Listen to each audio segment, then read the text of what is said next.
ప్రేక్షకులందరూ నమస్కారం. ప్రస్తుతం మనతో పాటు ప్రముఖ జ్యోతిష్య వాస్తు పండితులు, లలితాదేవి ఉపాసకులు బ్రహ్మశ్రీ నానాజీ పట్నాయక్ గారు ఉన్నారు. గురుగారితో మాట్లాడేద్దాం. నమస్కారం గురుగారు. శ్రీమాత్రే నమః. గురుగారు, గ్రహస్థితి బట్టి రాశి ఫలాలు ప్రతి నెల మనం చేస్తూ ఉన్నాం. సో ఇప్పుడు రాశి ఫలాలు కాకుండా ఓవరాల్గా మకర రాశి తీసుకున్నాం. వీళ్ళ పుట్టుక నుంచి మరణం వరకు వీళ్ళ జీవితం ఎలా ఉంటుంది, సహజంగా గుణగణాలు ఎలా ఉంటాయి, సో ఓవరాల్గా జీవిత పరిహారాలు కావచ్చు, ఆలయ పరిహారాలు కావచ్చు, కంప్లీట్ డీటెయిల్స్ మాకు తెలియజేయండి. తప్పకుండా అండి. ఫస్ట్ ఆఫ్ ఆల్ ఏంటంటే ప్రతి రాశి లేదా లగ్నం ప్రధానంగా మేము తీసుకుంటాము. లగ్నం తీసుకుంటే కనుక మకర రాశి వారు కష్టజీవులు, కొంచెం ఎక్కువ శ్రమిస్తారు. అదే శని కనుక పాడైతే మళ్ళీ సోమరిపోతులు కూడా అవుతారు. ఫస్ట్ క్వాలిటీ ఏంటంటే బెస్ట్ అయిన ఫస్ట్ క్వాలిటీ శ్రమించడం, పట్టుదల ఎక్కువగా ఉండడం. మకరం పట్టు అంటాం. ఇప్పుడు చూడండి గజేంద్ర మోక్షంలో మకరం అంటే ఇది పట్టుకుంటుంది, ఇంకా వదిలిపెట్టదు. అది ఆఖరికి శ్రీ మహావిష్ణువు చక్రం వేస్తే వదలలేదు, అంటే అంత పట్టుదల ఉంటుంది వీరికి. అయితే ఇక్కడ వీళ్ళకి ఏంటంటే లగ్నాధిపతి ధనాధిపతి ఒక్కరేనండి. అంటే వీళ్ళని వీరు ప్రొజెక్ట్ చేసుకోవడమే మెయిన్. వీళ్ళకి మనీ ఎలా వస్తుంది అంటే వీళ్ళని వీళ్ళు ప్రొజెక్ట్ చేసుకోవడం వల్ల డబ్బులు వస్తాయి. అది పర్టికులర్గా లగ్న ధనాధిపత్యం వచ్చినటువంటి ఏకైక రాశి ఇది అవుతుంది. వేరే ఏ రాశికి కూడా లగ్న ధనాధిపత్యం ఒక్కరికే రాదు. మళ్ళీ కుంభానికి వచ్చేసరికి లగ్నం వ్యయాధిపత్యం వస్తుంది. అందుకని వాళ్ళకి కొంచెం విదేశీ యోగాలు ఎక్కువగా ఉంటాయని చెప్పుకున్నాం మనం. అయితే ఇక్కడ ఈ లగ్న ధనాధిపత్యం వచ్చినందుకు మెయిన్గా వీళ్ళు ఫైనాన్షియల్గా ఎదగటం లేదు, లైఫ్లో ఎదగటం లేదంటే శాటర్న్ మెయిన్ పాత్ర పోషిస్తుంది. శాటర్న్ ఎలాంటిదంటే మీరు ఇందాక ఒక మాట అన్నారు, ఏమండి వీళ్ళకి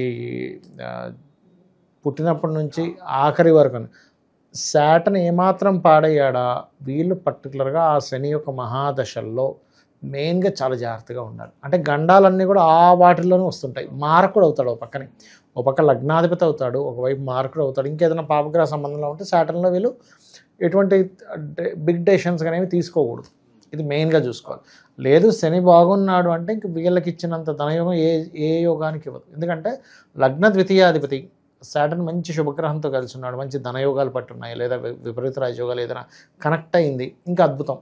వీళ్ళు ఆఖరికి ఎందుకు పనికిరాని వస్తువు పట్టుకున్నా మళ్ళీ టాప్ రేంజ్లోకి వెళ్తుంది. ఎందుకంటే శాటర్న్ అనేది ఇది ఎందుకు పనికిరాదు అనే ఫీలింగ్ ఇచ్చి, ఇప్పుడు చెత్త ఉంది, స్క్రాప్ ఉంది, ఆ స్క్రాప్ ఎందుకు పనికిరాదని మనం పడేస్తాం, కానీ అదే స్క్రాప్ని తీసుకెళ్ళి కోటీశ్వరుడు అవుతాడు ఇంకోడు, అలా ఇస్తుంది అనమాట. అయితే వీళ్ళకి ఒక్కొక్క జాతకానికి రాజయోగ కారకులు అని ఉంటారు. మెయిన్గా ఈ లగ్నానికి రాజయోగ కారకుడు శుక్రుడు అండి. శుక్రుడు బాగున్నాడా లైఫ్ అంతా కూడా ఆటోమేటిక్గా బాగుంటుంది. అంటే లగ్జరీగా ఎప్పుడూ డబ్బులు ఉండడం, ఆటోమేటిక్గా క్రియేటివ్. ఇంకోటి ఏంటంటే శుక్రుడికి వీళ్ళకి పంచమ దశమాధిపత్యం ఉంది. ఎప్పుడైతే పంచమ దశమాధిపత్యం ఉందో వీళ్ళు ఖచ్చితంగా మకర లగ్న జాతకులు వీళ్ళ యొక్క కెరియర్ స్టార్ట్ అవ్వడం కానివ్వండి, వీళ్ళ కెరియర్లో ఒక మార్పు కానివ్వండి, మలుపు కానివ్వండి, ఖచ్చితంగా సంతానం కలిగినప్పటి నుంచి ఉంటుంది. అందులోనే వీళ్ళు ఏ జాబ్ చేసినా, ఏ బిజినెస్ చేసినా ఖచ్చితంగా అందులో క్రియేటివిటీ ఉండాల్సిందే. క్రియేటివిటీ అనేటువంటిది లేదనుకోండి వీళ్ళకి ఆ జాబ్లో సాటిస్ఫాక్షన్ ఏదో సంథింగ్ డిఫరెంట్గా ఉండాలండి. అంటే మీకు చిన్న ఉదాహరణ ఎలా అంటే, ఓ దగ్గర 1,00,000 రూపాయలు శాలరీ ఇస్తున్నారు అనుకోండి వీళ్ళకి, ఇంకో దగ్గర 80,000 70,000 శాలరీ, కానీ 70,000 దగ్గర క్రియేటివిటీ ఉంది, 30,000 వదిలేసుకుంటారు, క్రియేటివ్ వెనకతలు ఉంటారు వీళ్ళు. అంటే ఆ క్రియేటివిటీ అంటే అంత ఇష్టం వీళ్ళకి. ఎందుకంటే పంచమాధిపతి న్యాచురల్ 5th లార్డ్ అయ్యాడు శుక్రుడు, అందుకని ఇది ఖచ్చితంగా ఇస్తాడు ఇక్కడ. ఇంకోటి ఏంటంటే మకర లగ్నంలో జన్మించాము అంటే ఇవన్నీ స్థిరంగా ఉండేవి. మీకు శుక్రుడు ఇందాక మనం అనుకున్నాం క్రియేటివిటీ, శుక్రుడు ధనయోగ కారకుడు, శుక్రుడు బాగుంటే బాగుంటుందని. వీళ్ళు ఎప్పుడు కెరియర్లో సరిగా లేరు, ఎందుకు కెరియర్లో సరిగా రాణించట్లేదు అంటే వీళ్ళు చెక్ చేసుకోవాల్సినటువంటి ప్లానెట్ ఈజ్ వీనస్. మకర లగ్నంలో జన్మించానండి కానీ నాకు కెరియర్ ఎందుకు బాగాలేదు అంటే అందరూ ఏం చేస్తారు, తెలియక కొంతమంది ఏలినాటి శని వచ్చిందేమోనండి, మీకు కాలసర్ప దోషం ఉంది అందుకే అయిందేమో, లేకపోతే ఇంకోటి ఏదో యోగం ఉంది అందుకే అయిందేమో అంటారు. కానీ అవన్నీగా చెక్ చేసుకోవాలి. 10th లార్డ్ వీనస్ ఎలా ఉన్నాడు, బాగున్నాడు అంటే మీరు కెరీర్ గురించి ఏం టెన్షన్ పడక్కర్లేదు. లేదంటే కొంచెం పాడేయాలని దాన్ని సెట్ చేసుకోవాలి, దానికి సంబంధించిన పరిహారాలు ఉంటాయి అంతే. ఇప్పుడు మెడికల్ లాగేనండి ఇది ఆస్ట్రాలజీ అనేది. ఎలా అంటే ఇప్పుడు ఒక వ్యక్తికి డల్ అయిపోతున్నాడు, చెక్ చేస్తే ప్లేట్లెట్స్ తక్కువగా ఉన్నాయి, ఏం చేస్తాం, ప్లేట్లెట్స్ పెంచేదాన్ని ఇస్తాం. అదేదో బొబ్బాసాకు జ్యూస్ తాగడం అనో, లేకపోతే ప్లేట్లెట్స్ పెరిగేటువంటి ట్యాబ్లెట్స్ వేసుకొని ఇవి చేస్తాం.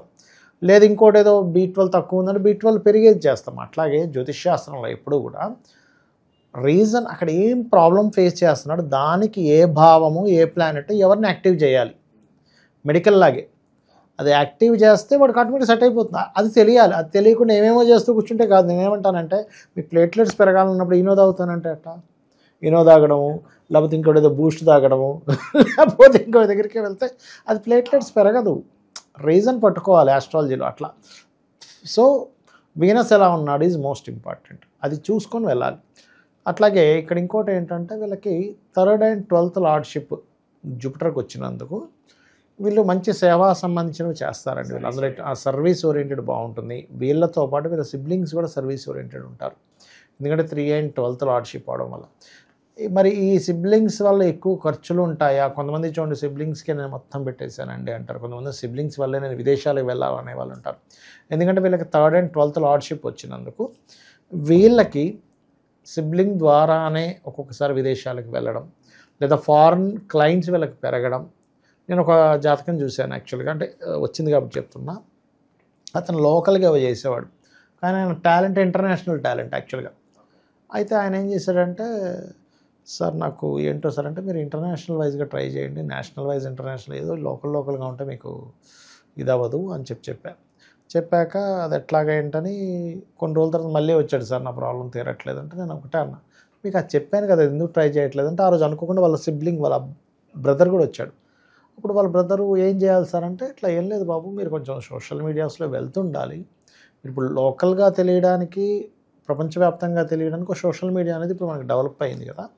అప్పుడు వాళ్ళ బ్రదర్ అన్నమాట ఏంటంటే, అయ్యో నాకు ఇన్ని రోజులు చెప్పలేదని చెప్తే నాకు సోషల్ మీడియాలో మంచి పట్టుంది, ఫేస్బుక్, ట్విట్టరు, ఇన్స్టా, యూట్యూబ్ అన్నిట్లో ఎలా పోస్ట్ చేయాలి, ఎలా SEO చేయాలి అన్నీ నాకు తెలుసు అన్నాడు. మరి ఏంటి అంటే నేను అనేది ఏంటంటే 12th లార్డ్ 3rd లార్డ్ బాగున్నాడు ఆయన జాతకంలో. సిబ్లింగ్ కారకుడు బాగుంటే వీళ్ళు ఇంటర్నేషనల్ లెవెల్లో సక్సెస్ అవుతారు.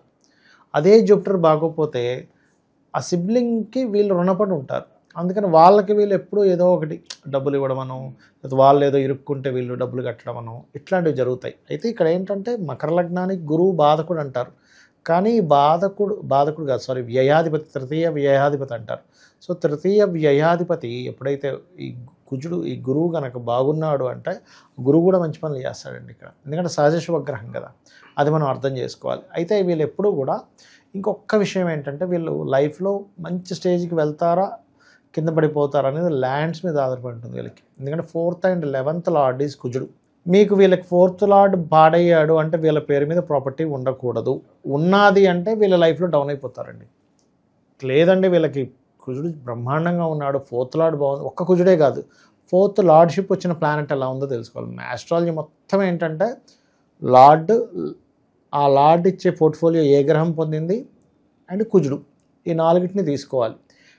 ఈ 3టిని తీసుకున్నట్లయితే ఈ 3ట్లో పోర్ట్ఫోలియో వచ్చిన వాడు బాగున్నాడు 4th లార్డ్ అంటే, వీళ్ళు కనుక ల్యాండ్ కొన్నారు అంటే, ఇంకో కేసులో నేను చెప్తాను, నేను చాలా తక్కువ కొన్నాడండి ల్యాండ్, సంథింగ్ 7 lakhs per ఎకరేమో కొన్నాడు పటాన్చెరు సైడ్, 10 ఎకరాలు ఒక 10 ఏళ్ళ క్రితం. అది టక్కని ఇప్పుడు 10 కోట్లే కూర్చుంది, అంటే ఒక్కో ఎకరం కలిసి వస్తుంది, అలాగా అట్లా కలిసి వస్తుంది. నేను అనేది అది అట్లా ఏంటంటే అది బాగుందో లేదో చెక్ చేసుకోవాలి. చాలామంది మకర లగ్నం వాళ్ళు ఎక్కడ డౌన్ఫాల్ అవుతారు అంటే ఈ ల్యాండ్ విషయంలో ఏదో కబ్జాకి గురయ్యే ల్యాండ్ కొనుక్కోవడం. ఇంకోటి ఏంటి, వీళ్ళకి గనక పాడైతే వీళ్ళు ఎప్పుడైతే ల్యాండ్ కొంటారో అక్కడ నుంచి కష్టాలు స్టార్ట్ అవ్వడం నేను చూశాను. కష్టాలు స్టార్ట్ అవ్వడం, ఆ ల్యాండ్ అమ్మేసాక మళ్ళీ కష్టాలు తీరడం, మళ్ళీ ల్యాండ్ కొనడం, మళ్ళీ అంటే ఈ చెక్ చేసుకున్నారు అనుకోండి, ఇంకా మీ పేరు మీద కొనద్దు, జీవిత భాగస్వామ్యం పిల్లల పేర్ల మీద, మీరు ఎంత కష్టపడ్డా ఇచ్చేది పిల్లలకేగా, అది చూసుకోవాలి. ఇంకోటి ఏంటంటే వీళ్ళకి 6th లార్డ్షిప్ బుధుడైనందుకు పర్టికులర్గా వీళ్ళకి కొంచెం ఏంటంటే 6th and 8th లార్డ్షిప్ అయినందుకు కొంత అకల్ట్ రిలేటెడ్ సంబంధించిన వాటి మీద కూడా కొంత పట్టు ఉంటుంది. ఒకటి అంటే డైలీ లైఫ్లో ఏదో ఒక రీసెర్చ్ ఓరియంటెడ్ వీళ్ళు ఎక్కువగా ఉంటారు. వీళ్ళ జీవిత భాగస్వామి కూడా చూసుకుంటే కొంచెం వీళ్ళకంటే కొంచెం ఎప్పుడు అంటే చిన్న తేడా, ఇద్దరికి 2-3 సంవత్సరాల తేడా ఉన్నా కూడా యంగ్గా కనిపిస్తారు, కొంచెం సరదాగా ఉండడానికి ఇష్టపడతారు. లవ్ అండ్ అఫెక్షన్స్ పరంగా ఎలా ఉంటుంది సార్? వీళ్ళకి లవ్ అండ్ అఫెక్షన్ బాగుంటుందండి, ఎందుకంటే వీనస్ కదా అధిపతి. 5th లార్డ్షిప్ ఎవరికి వచ్చిందో మనం తీసుకోవాలి. ఎప్పుడైనా ఒకటే గుర్తుపెట్టుకోవాలి, క్రియేటివ్ ఫీల్డ్లో ఉన్నారంటే సహజంగానే వాళ్ళకి లవ్ ఉంటుంది, లేకపోతే ఆ క్రియేటివ్ ఫీల్డ్లోకి వాళ్ళు ముందుకు వెళ్ళలేరు సహజంగా. సో ప్రేమతత్వం అయితే వీళ్ళకి ఇబ్బంది ఏం లేదు. ఇంకోటి వీళ్ళ వర్క్ను కూడా బాగా ప్రేమిస్తారని చెప్పుకోవచ్చు. 5th and 10th లార్డ్షిప్ శుక్రుడికి వచ్చింది కాబట్టి. సో వీళ్ళ సంతానంలో కూడా ఎవరికైనా ఒక ఇద్దరు సంతానం ఉంటే ఖచ్చితంగా ఒక్కరికైనా కానీ బొమ్మలు వేయడం కానీ, మ్యూజిక్ కానీ, ఆర్ట్స్ మీద ఖచ్చితమైన ఇంట్రెస్ట్ ఉంటుంది, అందులో ఎటువంటి సందేహం లేదు. అది. ఇక వీళ్ళ జీవితాంతం కూడా ఏ దేవుడిని ఎక్కువగా ప్రార్థించాలి, ఎలాంటి పరిహారాలు చేసుకుంటే బాగుంటుందంటారు? ఎప్పుడు కూడా ఎనీ లగ్న మీరు పంచమ స్థానాన్ని ఎవరు రూల్ చేస్తున్నారు, పంచమంలో ఏ గ్రహం ఉంది, పంచమానికి ఏ పోర్ట్ఫోలియో వచ్చింది, this is the most important. మనం ఇప్పుడు పర్సనల్ చార్ట్ మన చేతిలో ఎవరిది లేదు కాబట్టి ఫస్ట్ వీనస్ తీసుకోవాలి. ఇక్కడంటే అమ్మవారి ఆరాధన, ఎంత లలిత అమ్మవారి ఆరాధన చేసుకుంటుంటే ఇంకా అది బేసిక్. అది ఇంకా దాని తర్వాత వీళ్ళకి వృషభంలో ఏ ప్లానెట్ ఉంది అది సెకండరీ, ఆ రకంగా చేసుకుంటుండాలి. ముఖ్యమైన పనులు ప్రారంభించేటప్పుడు మంచి రోజు చూసుకుంటారు కదా, ఆ వారంలో ఏ రోజు వీళ్ళకి బాగా కలిసి అంటే వస్తుందంటే? ఒకటండి, శాస్త్రాలు చెప్పింది ఏంటంటే సర్వే త్రికోణ నేతారో గ్రహ శోభల ప్రదాహ అంటారు. త్రికోణాధిపతులు మంచిదని చెప్తుంటారు. కానీ ఎప్పుడు కూడా సూత్రం ఏంటంటే దానికి ఎగ్జంప్షన్స్ ఉంటాయి. ఇప్పుడు శని, శుక్రుడు, బుధుడు మంచివాడు ఈ ఈ ఈ లగ్నానికి, ఎందుకంటే లగ్నాధిపతి, పంచమాధిపతి, భాగ్యాధిపతి. అందులో శుక్రుడు మరింత కారకుడు కాబట్టి వీనస్ ఈజ్ గుడ్ ప్లానెట్గా తీసుకుంటాం. శుక్రవారం మంచిదని తీసుకుంటాం, బుధవారం కూడా మంచిది, శనివారం కూడా మంచిదని తీసుకుంటారు. కానీ ఇక్కడ ఏంటంటే ఈ మూడిట్లో ఏది బలంగా ఉందో కూడా చెక్ చేసుకోవాలి పర్సనల్ చార్ట్లో. ఇప్పుడు ఎలా అంటే ఇప్పుడు అందరికీ టీటీ ఇంజెక్షన్ పనిచేయదు, కొంతమంది టీటీ ఇంజెక్షన్ ఇస్తే వాడు పడిపోతాడు. సో అదేంటంటే జనరల్గా ఎప్పుడు కూడా తీసుకునేవి కొంతవరకే పనిచేస్తాయి, కానీ వీనస్ ఈజ్ గుడ్. అలాగే వీళ్ళు రత్నం ధరించేటప్పుడు కూడా చాలామంది ఏం చేస్తారంటే లగ్న పంచమ భాగ్యాధిపతులు మంచి వాళ్ళు అన్నారు కాబట్టి వజ్రం కొంతమంది, పచ్చ కొంతమంది, నీలం కొంతమంది ధరిస్తారు. వజ్రం వరకు పెద్ద ఎఫెక్ట్స్ ఏమి ఇవ్వవు, కానీ అది పాపగ్రహాలతో ఉంటే తప్ప. మీకు ఈ నీలం ధరించే విషయంలో మాత్రం శాటర్న్ చాలా బాగుండాలి, ఎందుకంటే కర్మకారక ప్లానెట్. ధనాధిపతి కదా అని మనం నీలం పెట్టేసుకున్నాము, బాలేడు శాటర్న్, చాలా ఇబ్బంది వస్తుంది. సో ఎప్పుడు కూడా రత్నం పెట్టుకునేటప్పుడు కూడా పర్సనల్ చార్ట్ అనేది వాళ్ళు ఏ పర్పస్ మీద పెట్టుకుంటున్నారు, ధనం కోసం పెట్టుకుంటున్నారా, వివాహం అవ్వాలని పెట్టుకుంటే వివాహం అయ్యే వరకే పెట్టుకోవాలి, దాని తర్వాత తీసేయాలి. లేదా సంతానం కోసం ధరిస్తున్నారా, లేదా ఒక ఎడ్యుకేషన్లో బ్రేక్స్ వస్తున్నాయని ధరిస్తున్నారా, దిస్ ఈజ్ మోస్ట్ ఇంపార్టెంట్. పర్టికులర్గా వాళ్ళ పర్సనల్ చార్ట్లో ఏది ఉంది. కామన్గా మకర లగ్నం అంటే వజ్రం ధరించడము, వైట్ కలర్ లక్కీ కలర్గా తీసుకోవడం, శుక్రవారం మంచిదని తీసుకోవడము, ఇవి జనరల్గా వస్తాయి. బట్ పర్సనల్ చార్ట్లో ఉండే planetary position is most important. Especial sir, చివరిగా ఈ లగ్నం వాళ్ళు జీవితంలో మనకు చాలా మంది పరిచయం అవుతూ ఉంటారు. సో అలా వీళ్ళ నెట్వర్క్ అనేది ఎలా మెయింటైన్ చేయాలంటారు? అంటే అందరితో కలిసి ఉండాలా, లేదంటే వీళ్ళ పని వీళ్ళు చూసుకుంటూ పోవాలా? ఓవరాల్గా ఎలా ఉంటే వీళ్ళకి బాగా కలిసి వస్తుంది అంటారు? ఒకటేనండి, వీళ్ళు ఎక్కువ ఖర్చు పెట్టే దాంట్లో మంచి పనులు ఖర్చు పెడతారు. ఒక్కొక్కసారి అది మంచి పని అనుకుని ఖర్చు పెట్టడం జరుగుతూ ఉంటుంది ఎక్కువగా. అది ఒక్కటి కొంచెం వీళ్ళు చూసుకోవాలి. ఒకటి అది చాలా ప్రధానమైన. చివరికి అది దుబారా ఖర్చు అవుతుంది అంటారు. అంటే న్యాచురల్గా 12th లార్డ్ గురువు అయినందుకు మంచి ఖర్చే అవుతుంది, కానీ ఒక్కొక్కసారి ఆ గురువు పాడైతే కనుక కొంచెం మంచి వాళ్ళు అనుకొని ఇవ్వడం, తద్వారా ధనం పోగొట్టుకోవడం జరుగుతుంది. అంటే నేను ఒక కేసు చూస్తే కనుక ఆయన చాలా మంచివాడు, మకర లగ్న జాతకుడు. ఆయన ఎవరో పరిచయమే, పాపం వాళ్ళు ఏదో వ్యాపారం పెట్టుకుంటానంటే ధనం ఇచ్చాడు వాళ్ళకి. వాళ్ళు లాస్ట్కి ఒక సంవత్సరంలోనే మొత్తం వ్యాపారం క్లోజ్ అయిపోయిందండి, లాస్ వచ్చేసిందని చేతులు పిచ్చి. ఏం చేస్తాడు? అట్లా ఏంటంటే 12th లార్డ్షిప్ కనుక పాడైతే మకర లగ్నం వాళ్ళకి అదొక డేంజర్ ఉంటుంది. కుజుడు కనుక పాడై 4th లార్డ్ పాడైతే ల్యాండ్స్ వల్ల కొంత జాగ్రత్తగా కూడా, ఎందుకంటే అక్కడే ఉంది అంతా, అంటే పూర్వజన్మ కర్మతో లింకప్ అయి ఉంటుంది ప్రతిదీ కూడా. సో ఈ ల్యాండ్ తీసుకునే విషయంలో కూడా చాలా జాగ్రత్తగా ఉండాలి. ల్యాండ్ ఏదైనా కోర్సుకి ధనం కట్టేటప్పుడు, ఏదైనా మిషనరీ, ఎందుకంటే కుజుడు మిషనరీస్కి కారకుడు. హడావుడికి ఏదో ఫ్యాక్టరీ పెట్టేయాలి, ఏదో స్టార్ట్ చేయాలనుకుని గబగబా ఏదో మిషన్ కొనుక్కొస్తారు. అసలు దాని గురించి పూర్తి తెలియకపోవడం వల్ల కూడా ఇబ్బంది పడతారు. ఇట్లాంటి విషయాలు పర్టికులర్గా జాగ్రత్తగా ఉండాలి వీరు. సో ఓవరాల్గా మకర రాశి వారి లైఫ్ ఎలా ఉంటుంది, ఎలాంటి జాగ్రత్తలు తీసుకోవాలి, ఎలాంటి రెమెడీస్ పాటించాలి, అద్భుతంగా వివరించారు. ధన్యవాదాలు. శ్రీమాత్రే నమః.